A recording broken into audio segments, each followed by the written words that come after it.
শুভ নববর্ষর। আমরা মামার বাড়িতে আছি ইলিশ মাছ খাইতে।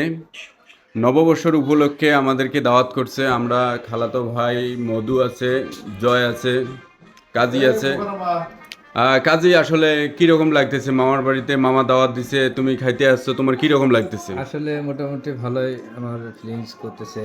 আসলে মামার বাড়িতে খাওয়ায় অন্যরকম একটা আনন্দ। আচ্ছা, কি খাবার আইটেম মেনুতে কি আছে? মেনুতে আছে অনেক প্রকার ভর্তা ভর্তা। আইটেম, হুম তারপর ইলিশ মাছ তো আছে, এটা কমন। হুম হুম হুম। তারপর ঝুল। এটা ঝোল, আচ্ছা আচ্ছা। তারপর মুরগির মাংস, ডিম আছে। তারপরে গরুর মাংস, আবার ডিম একটা দেখা আচ্ছা যাচ্ছে। আচ্ছা, অনেক আইটেম, অনেক হ্যাঁ, আইটেমে অনেক দেয়া এটা আছে। মনে হয় হুম আর একটা শুটকি ভর্তা বড়। হুম হুম হুম। আর কি মোটামুটি সবগুলো মোটামুটি ভালো আর কি। ভালো না? জয়, কি খবর?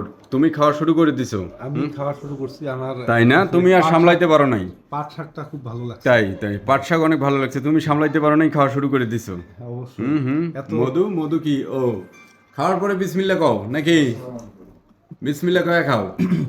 তো আমরা মামার বাড়িতে আছি। মামার বাড়িতে আমরা নববর্ষর উপলক্ষে আমাদেরকে দাওয়াত করছে। আমরা ভাগনা মামা দাওয়াত করছে। আমরা সবাই খালাতো ভাই একত্রে হয়ে আমরা দাওয়াত খাওয়ার জন্য চলে যাচ্ছি। মামানির হাতের খাওয়ার জন্য চলে যাচ্ছি। মামা ফোনে বলছে, মামার বলছে যে মামানির হাতের খেলে নাকি আয়ু বাড়ে। এই কারণে আমরা খাইতে যাচ্ছি। যাই হোক, মামা দাওয়াত করছে, না আসি তো পারি না, তো আমরা সবাই চলে যাচ্ছি। আপনারা যারা এখনো মামানির হাতে নববর্ষ উপলক্ষে রান্না খান নাই, এখনে মামানিকে ফোন দেন যে আমার জন্য রান্না করেন, আমরা যাচ্ছি। না, জয় সঠিক কথা বলছে, জয়ের কথায় যুক্তি আছে। আসলেই খাওয়ার দরকার।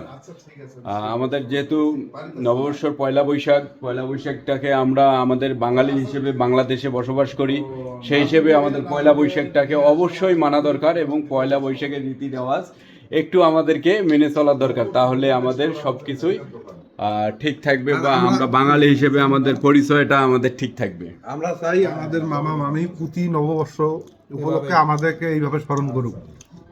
হ্যাঁ, অবশ্যই আমিও চাই। হ্যাঁ, তুমি চাও না? অবশ্যই। অবশ্যই। ঠিক আছে, ধন্যবাদ সবাই।